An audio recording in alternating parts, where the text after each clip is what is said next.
Okay. Well, Here we are.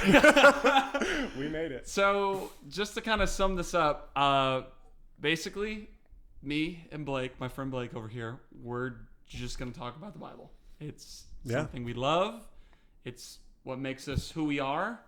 And so we just want to share it and also just show the joy that comes from just reading the Word, right, spending time with the Lord. And so we are here today just to talk about the goodness of God. That's it. There we go. So, Blake, this has been something that you've been wanting to talk about. Yeah. Or at least something that God's put on your heart. Yeah. So, just start us off. Just take us away. That's Okay. right. Yeah. I mean, just to start us off, this is such a weird experience that like, I've always told him like, didn't ever want to do anything like this. And this is a good example of don't tell the Lord you're not going to do something. Because that will be the thing that he asks you to do. He'll prove you wrong. Yeah. So here we are.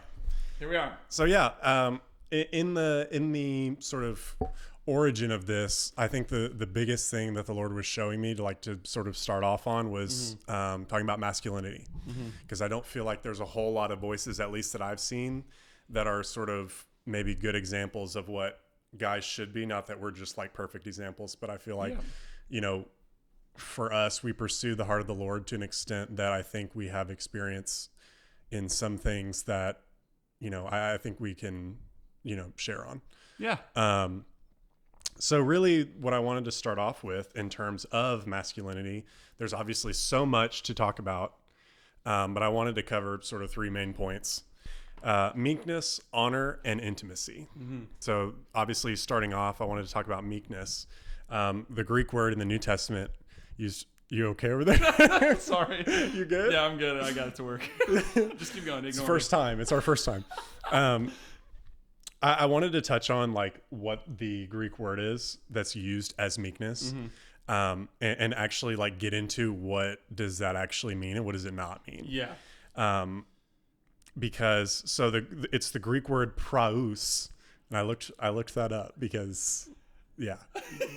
That's a doozy.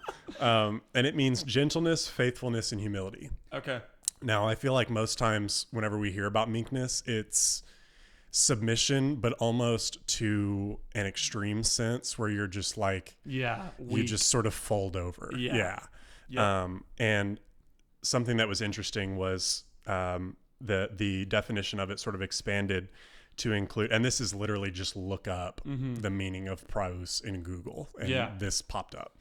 So it's strength under control, steady courage, and submission to greater authority. Wow, that's a complete... That paints a much different picture than... So just to chime in, meekness that I just found on Google, like definition, is an attitude or quality of heart whereby a person is willing to accept and submit without resistance to the will and desire of someone else.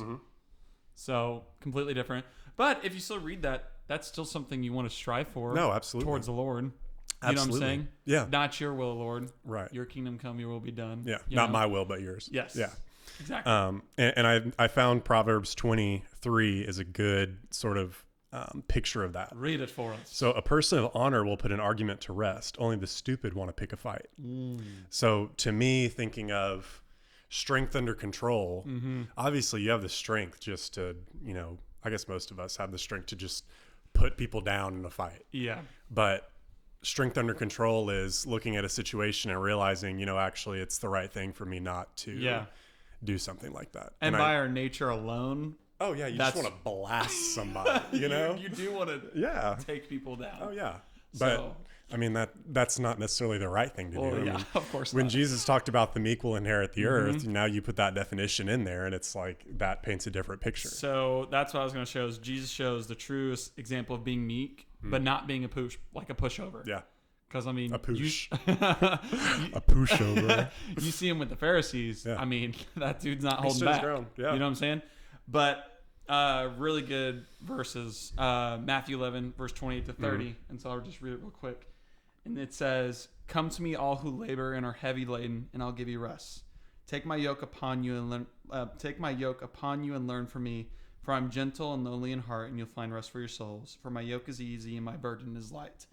And one thing I kind of dove in was just like yoke, like the definition of it. You know, it's the animal thing that's used to like harness, like drag stuff around. And if you see like a cart or dude, that looks so uncomfortable. Oh yeah.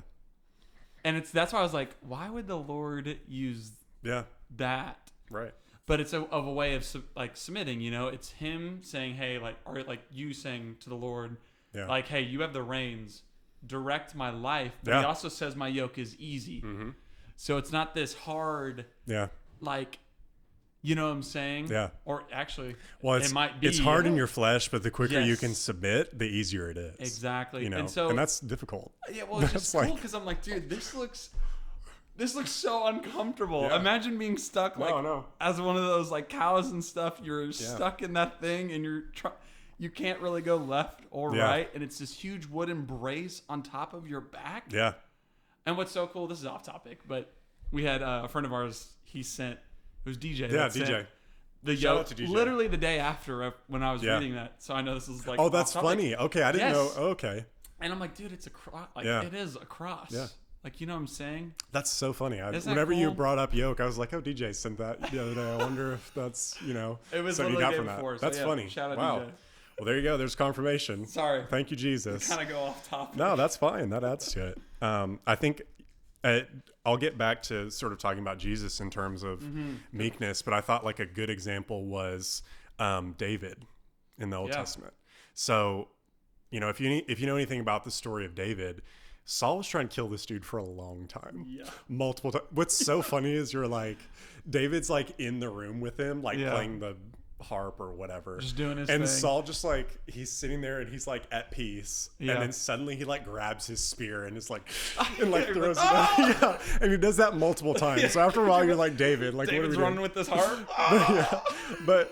But like, so after all this, you come to the time where David has sort of been exile and he's running around with all his bad boys and the homies. So you come to 1 Samuel 24, and basically what happens is Saul sort of hears this rumor of like, hey, David's over here. We're going to go find him. We're going to go, you know, finally like take care of him. Yeah. And so he gets there and I guess they just don't find him. Well, Saul's like, okay, I need to go relieve myself in this cave. Yeah. Which is interesting. So he goes to this cave. Well, turns out that's where David and the boys are. Yeah. And one of the guys, I forget what his name is, but he turns to David and says, hey, this is exactly what the Lord said was going to happen. Like, you know, the Lord told you, I'm going to put your enemies into your hand. And that was the perfect moment that David could have jumped out and taken care of business because he had every right to. But what does David say? In that moment, David says something along the lines of, I can't touch the Lord's anointed. Yeah. He'll take care of me. I don't have to go and do this myself. And that's something that happens again later on in 1 Samuel 26. Not exactly the same sort of situation, but it's like you see David and it's one of those things where he has every right to just go and absolutely slice this dude up. Yeah. And he doesn't because he's more worried about the Lord than his own. What is his right? Yeah. What is my, his problems, my problem. Yep. Yeah. I mean, for him, he had been anointed as king. Yeah. So this was after the point that, Saul had the kingdom ripped out of his hands. Yeah. He's no longer the guy. So it's one of those things where it's like, God's not going to be mad at you if you go do this. Yeah. He's made it very clear. Saul ain't it anymore. Like he's done. And I think it's something interesting that, one of his mighty men recognizes, hey, this is exactly what the Lord said. And David was like, no, I'm not going to do it. And what's even interesting is it says he goes up to Saul and cuts off a piece of his robe, which I was like, yeah, like why did he do that? How does that happen? Well, he does it because Saul ends up leaving and David goes out of the cave and is like, hey, this right here. Yeah. And just to be like, I could have done this. And he does it another way in 1 Samuel 26. But it was just like, it was one of those things where you read in the Old Testament and you're like, so how does David go up to Saul while he's going to the bathroom and cut off a piece of his robe. Unless his robe is just that. Like. But so I just thought that was funny. Cool. But I thought that was a perfect example of what actual meekness is. If you know anything about David in the Old Testament, he could throw down.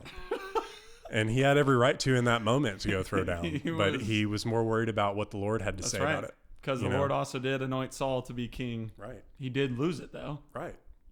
After they pillaged, what was it again, the name of that town? Because remember, he said, burn everything. Yeah, kill everything. And he's like, oh, but we took the best. And God's like, what did I tell you to do? Yeah, I just said this.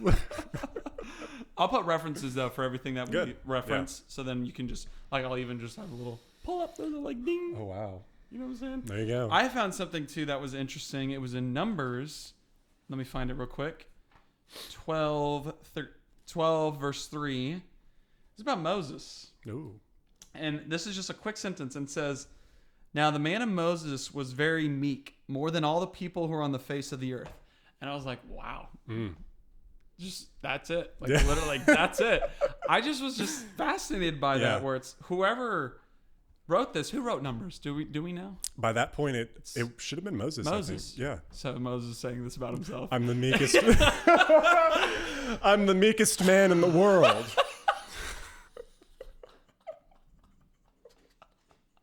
Maybe not. I don't know.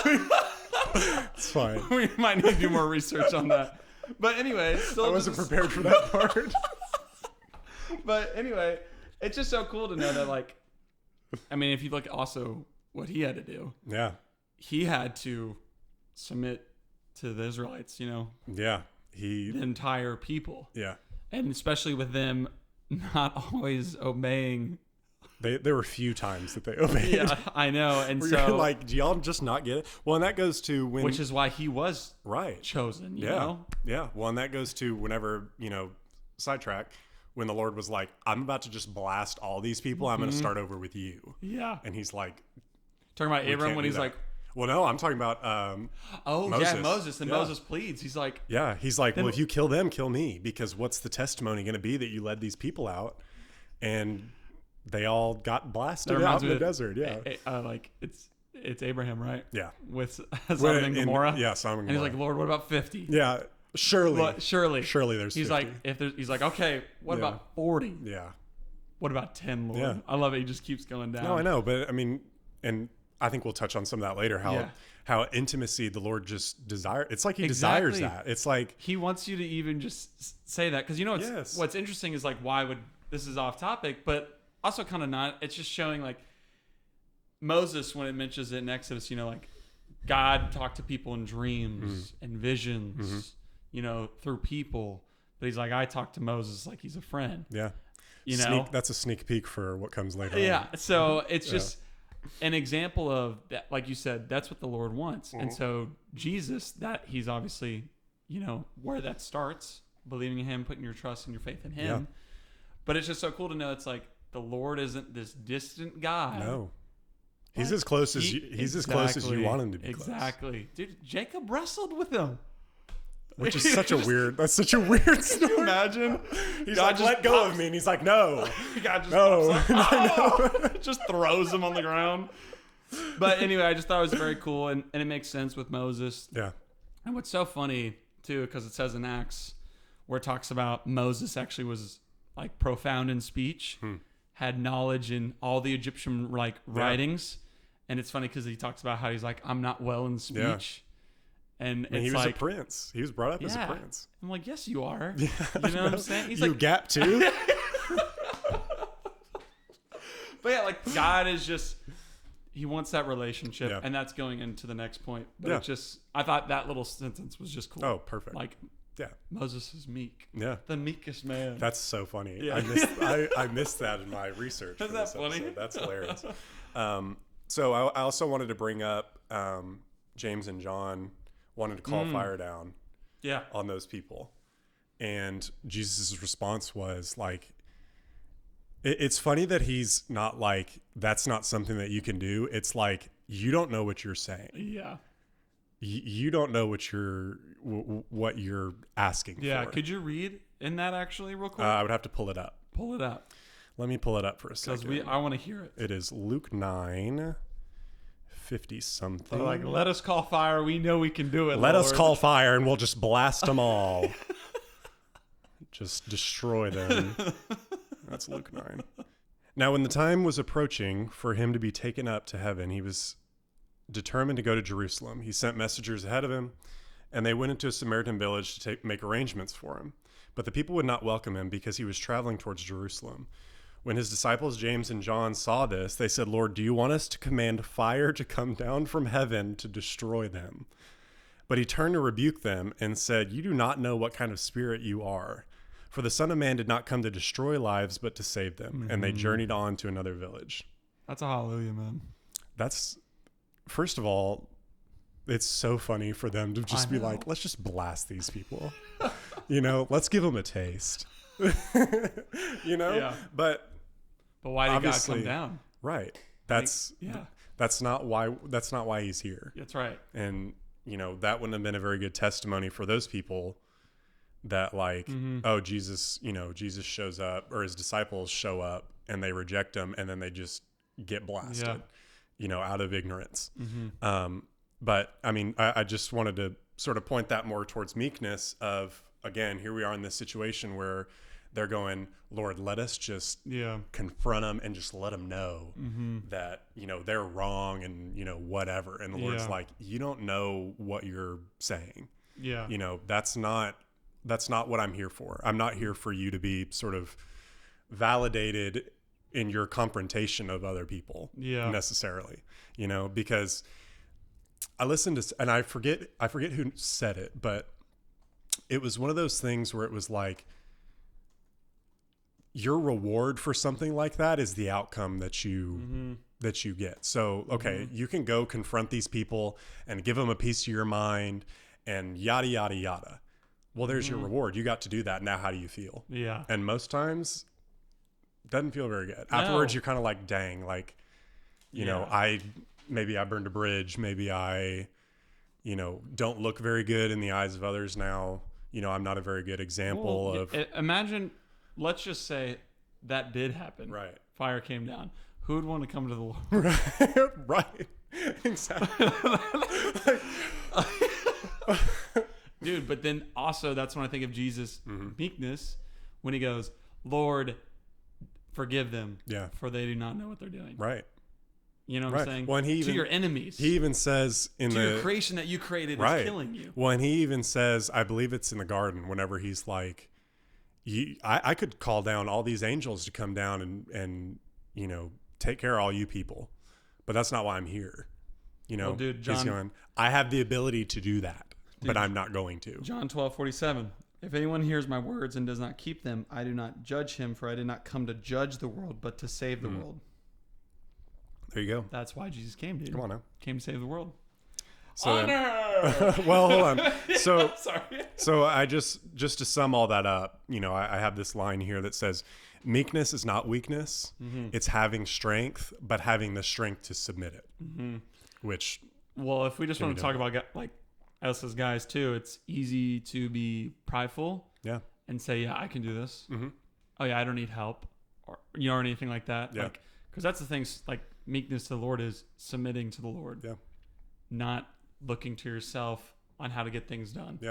It's full reliance on him, but that's hard. Because it's easier if you have control, because you're like, dude, I'm in control of my job, whatever it is, you know what I'm saying? But it's like, oh, I don't know what's going to happen, but I know he has it.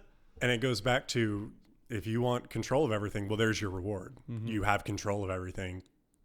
How do you feel about it? Yeah.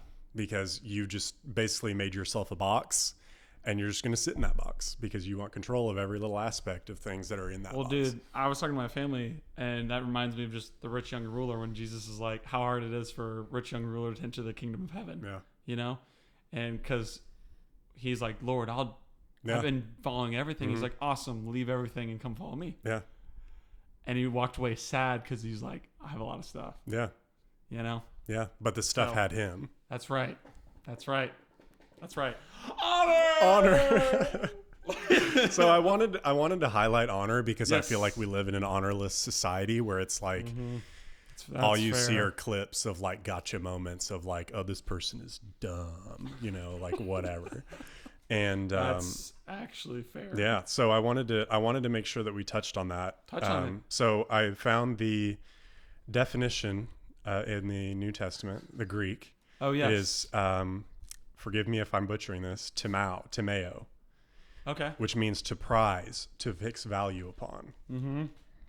And I found a good couple. That's good. I found a good few verses that sort of touch on that, which is the first one's going to be 1 Peter 2:17. Show respect for all people, treat them honorably, love the brotherhood of believers, fear God, honor the king.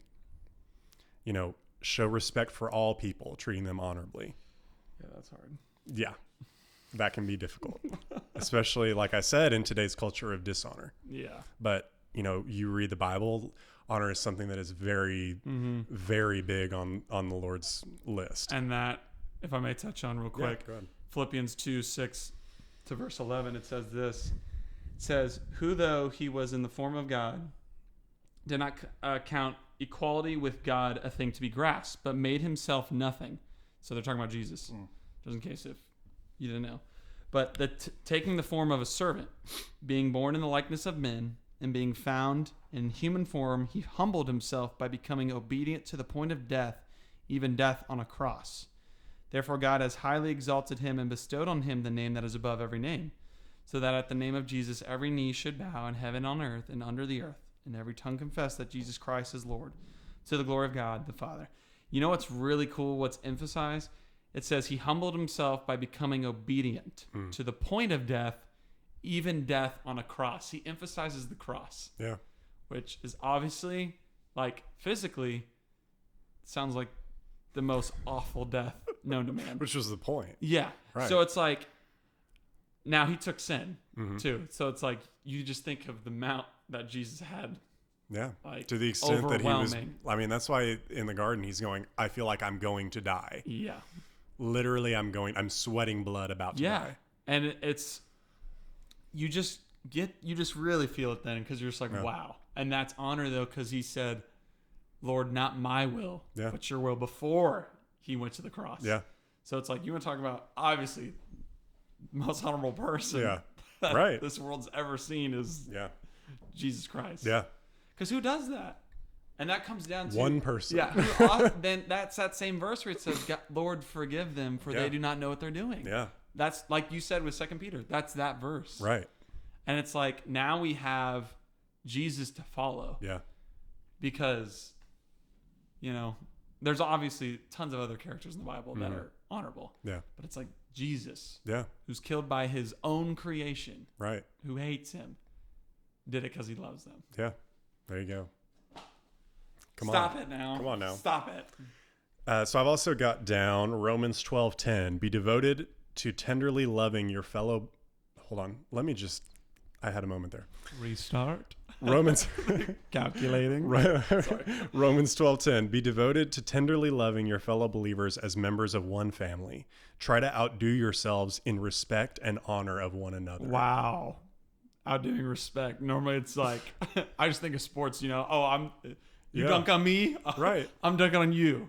But, you know what I'm saying? Right. But, and I think that's a terrible analogy, by the way. No, it's a good example. Really? Well, it's a good example of what I was going to sort of go into was, and there's other verses that we'll bring up and stuff like that. But just off the top of my head, this sort of showed up. So things like that, the Lord created as like a positive feedback loop. Mm-hmm. So that right there, where it's like try and outdo each other of honoring each other, where it's like, so let's say I do something for you, I honor you. What does that make you want to do? Yeah, makes you want to do it back. What does that make me want to do? Makes me want to do it back. You know what this reminds me of right now? What? You remember the Office episode where like Dwight makes breakfast for everybody one day because he's trying to get to become manager, and then Andy keeps trying to one up him, and he's like. I know exactly what he's like, oh, can you help me reach this? And Dwight's like, I got it. And it's a present for him. He's like, gotcha. Hilarious. So that's funny. The way I was going to connect that to what you just said is there's another positive feedback. Well, it'd be a negative feedback loop where it's like, I showed you and I this, and this. Well, what does that make you want to do? I want to do the exact same thing. You want to do the exact same thing. What does that make me want to do? Do the exact same thing back. And then it just goes and goes and goes. Yeah, that's good. Right. And so what we're supposed to focus on is like, what can I do to honor the other person? Yeah. Because why? It'll make them do it to me. Do unto others as you would have them do unto yourself. Yeah. That is good. And obviously that's... Come on now. And that's not the point of like, that's why you honor so you get stuff in return. No, right. It's just saying like, would you want to be treated like that? Of course not. Right. Well, then let's don't treat people like that. Let's be nice to each other. So 2 stories, like just to sum up who are honorable. It's like Job and Joseph and how they're honorable. All right. Just to sum it up real quick. Job, he loses everything. Yeah. Loses everything. And so what a great example to just see, because, he brings his heart. He cries out to the Lord, everything that's on him, how he's feeling, but never wavers. Well, even when his wife is like, just curse God and die. Yeah. Like, just be done with it. And he's like, I can't. No. Like, I can't be done with it. And then what happens at the very end? He gets doubled everything, It's amazing. Hopefully a new wife. I think it says he does get a new wife. That's like that Tim Hawkins bit where it's like... You notice how... He loses everything but his wife.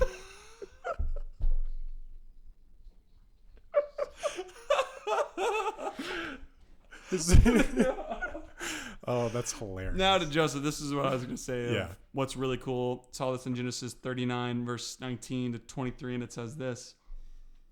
As soon as his master heard the words that his wife spoke to him, "This is the way your servant treated me," his anger was kindled. And Joseph's master took him and put him into prison, the place where the king's prisoners were confined, and he was there in prison. So this is right after, Potiphar made that claim that Joseph did something to her, which he never did. Yeah. So wrongfully accused, went to prison. But it says, but the Lord was with Joseph and showed him steadfast love and gave him favor in the sight of the keeper of the prison. And the keeper of the prison put Joseph in charge of all the prisoners who were in prison. That's amazing.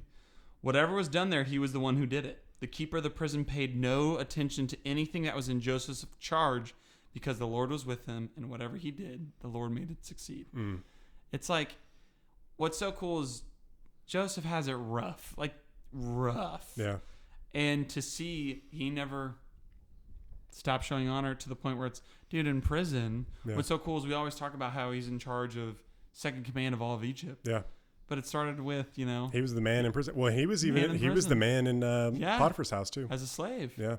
He ran the house. And then back to square one, but it's right when he hits prison, he's in charge of everything. Yeah. Well, and in the previous recording, I pointed out 1 Peter 5:6, which is, therefore humble yourselves under the mighty hand of God so that he will exalt you at the proper time. As long as you stay in a humble position, he'll take care of you. And it's You're that good. Verse, whoever humbles himself will be exalted. Whoever exalts himself will be humbled. Right. So. And one of the things I wanted to point out was a perspective that we had talked about back in the day whenever we worked at the wine bar. For those of you that don't know, we became very good friends working at a local wine bar, which is a fun experience. Interesting at times, but very fun experience. But it's the perspective of, I don't necessarily honor someone because that person is worthy of honor or I see them as honorable. I honor them because I'm honorable. What makes me honorable? The extent that I honor the Lord. Which that can be difficult. Oh, yeah. Honoring people that you don't necessarily see as worthy of honor. Right. Being persecuted on the cross. And I have on here, part of it roots from identity, which I get from, you get from the Lord. I give honor even to those who may not deserve it because of what he has done and given for me. And that's when you had the example in the previous recording of when Jesus washes the disciples' feet. John 13, 1 through 17. Which is where Jesus comes along and is like, okay, everybody sit down. I'm going to wash your feet. And we talked about at that time, your feet are nasty. Yeah. Their feet are nasty. Yeah. Walking around in sandals out in the desert all the time. Yeah. And like that was sort of the lowest of the low to get down on your hands and knees. Even today in Middle Eastern cultures, it's like somebody's feet is like just it's dishonorable to other people to show them your feet. Is sort of like the bottoms of your feet, that shows dishonor, like in Middle Eastern countries. And, one of the things that we pointed out was the Messiah. They all knew who he was. And he said, okay, sit down. I'm going to honor you in this way so that you go and you do all this other stuff. Because like, if not even I'm too good to do this for you, you should have no reason not to do it for other people. Yeah. And of course we pointed out Peter, where Peter's like, oh no, I would never let you do that. And he's like, Peter, just let me do this. And he's like, no. But they had to see that. Right. They have to see what I'm saying? Like they had to see that. Yeah. Do we need to let the dogs in? So my challenge for the week, by the way, watch Prince of Egypt. It will blow your mind. Yes. Joseph, they also have a Joseph one. Same thing by DreamWorks. Go watch it. And then also, just go play a board game with your family. Did that last week. Should we say that at the end? I already said it now. It's already been said. I don't know. I was playing games with my family. And I was like, dude, this is so much fun. Yeah. So go play games with your family. It's sweet. There you go. And now we get intimacy. Now we get to a new place that we haven't talked about yet because the cameras. The dogs are breaking the door down. Intimacy. Here we go. Intimacy. So I have here, intimacy with the Lord is the greatest marker for what true masculinity is because its fruit affects everything else. Which maybe we should have talked about that first, but it's fine. What? Intimacy. Just because it's the first show. So it's whatever. whatever. It doesn't matter which one's first or last. So the definition of intimacy that I found is closeness, oneness, relationship. And I wanted to absolutely point this out. This is John 15:4, and then also verse 15. Yeah. So you must remain in life union with me, for I remain in life union with you. For as a branch severed from the vine will not bear fruit, so your life will be fruitless unless you live your life intimately joined to mine. And then verse 15 is, I have never called you servants, because a master doesn't confide in his servants, and servants don't always understand what the master is doing. But I call you my most intimate and cherished friends, for I reveal to you everything that I've heard from my Father. Dude, he showed us all things. And that reminds me, too, of the verse, John 15:5. I'm the vine, you're the branches. The one who remains in me and I in him will produce much fruit. Yeah. Because apart from me, you can do nothing. There you go. You can do nothing. And I've also got James 4:8, which is move your heart closer and closer to God, and he will come even closer to you. Make sure you cleanse your life, you sinners, and keep your heart pure and stop doubting. But mostly that first part. No, it's great. It's the word of God. Well, yeah, it was just funny. You sinners. I mean, I really do think too of just the verse, Matthew 22, verse 7:38. That's the. Let me see here. And he said to him, "You shall love the Lord your God with all your heart, with all your soul, with all your mind." This is the greatest and most important command. And then it says, the second is like this: you should love your neighbor as yourself. On these two commandments depends all the law and the prophets. Yeah. This is Jesus talking to the Pharisees, by the way. And what's cool, that's another thing too of honorable. It's like, love God first, love people. Yeah. And what's so cool is God, like Jesus doesn't say a certain type of people. He says people. People. Yeah. And so, but what I love, just to go back to intimacy, like just to sum it up, it's just like God wants to be close to you. That's it. That verse right there. Period. Draw close to me, I will draw close to you. He wants that. Yeah. And also, that is so awesome and cool. Yeah. The God of the universe wants to spend time with me. Just like the other verses we were talking about earlier, with Abraham talking to the Lord, Lord, what about 50? What about 40? Or Moses, why would we do this, Lord, if, wiping your people out, what would that show? He wants the conversation. Yeah. He already knows what's on your heart. Right. It's just so cool. When you really think about it, it is so sweet. No, absolutely. It's awesome. Sorry, No, you're good. I'm looking up the next verse I wanted to pull up because I wanted to make sure that I highlighted this one because this is from the mouth of Jesus himself praying for not only the disciples but everybody that would ever come to know him. Yeah. This is John 17. I'm going to read from 20 to 23.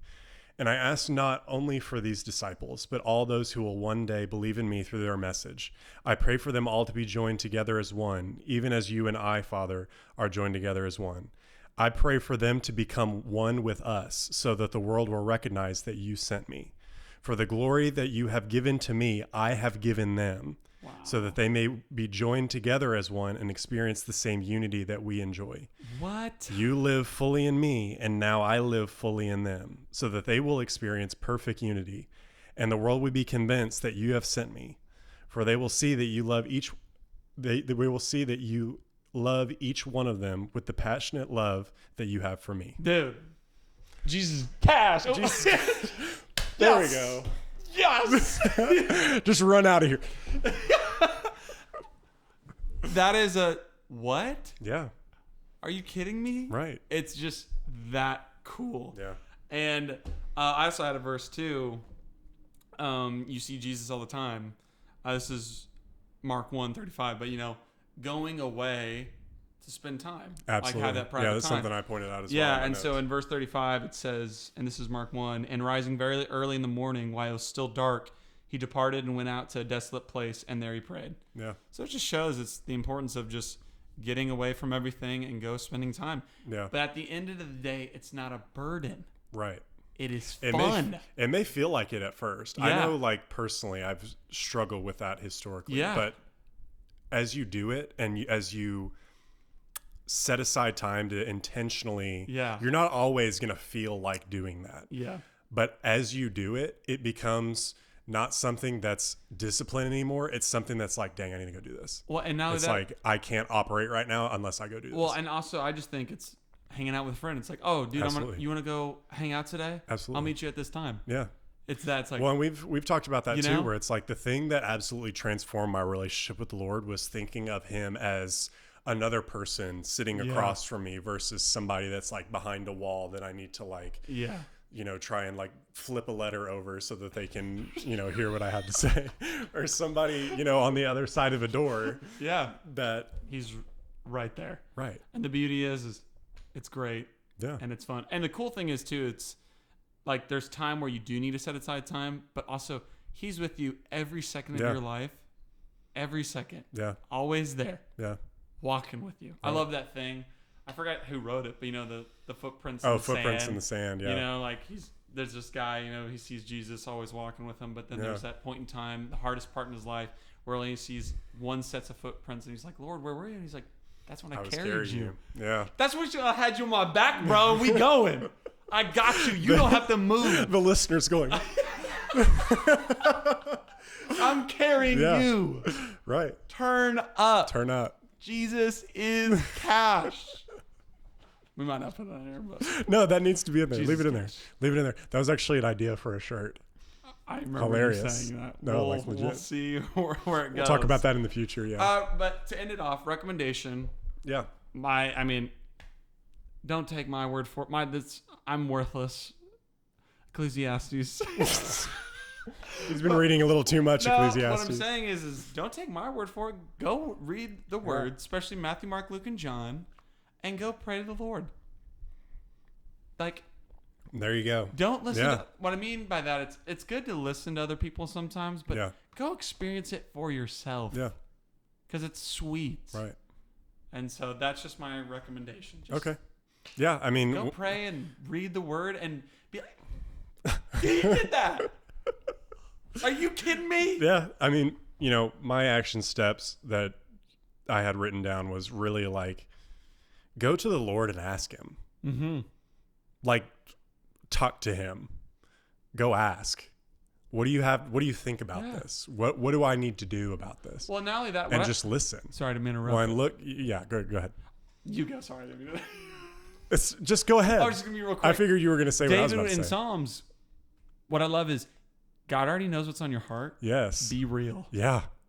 There's times when David's upset. Yeah. David's like, dude, I just want to die. Yeah. Then he's like, dude, thank you, Lord. Today is awesome. Like, you're beautiful. You're amazing. Yeah. Why do the wicked thrive, Lord? He's like, why are you letting them get away with this? Yes. He's just being honest. He can handle it. Exactly. He's big enough. He wants to just talk to you. Because the thing about it is, if he is able to be offended by you, he's not any bigger than you are. Yeah, but deliver us. I did want to make a book recommendation in regards to masculinity. There's a great book called Wild at Heart, which I feel like every man should read. Okay. And it's all about the way that the Lord put men together and how church in a lot of ways, but society most of all, has tried to change men into something that they're just nice. Mm-hmm. And not that the Lord didn't make you to be nice, but he made you for adventure and for love and for excitement and for, to go fight against the enemy. And everything that the enemy wants to do is absolutely strip you of everything that would do that. So I love it. My book recommendation's the Holy Bible. There you go. It's a great book. You should start there. You should though. It's amazing. It's really good. Way to undercut my book recommendation. I don't know. It's been bestseller like every year.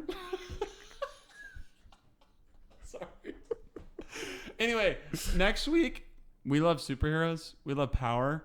Just like comics, like comic book power and stuff like that from superheroes, and diving in deep of like who's really powerful. But we're diving deep with God and the Bible. You're in my camera. Oh, my bad. It's fine. It's fine. But I must be seen. We're going to show just the awesome coolness is power, because there's some sweet things, man. There's some cool things. And not only that, it's not a comic. It's legit. Yeah. Like, it happened. There you go. It's going to be fun. I'm really excited to do that. So, any closing words, Blake?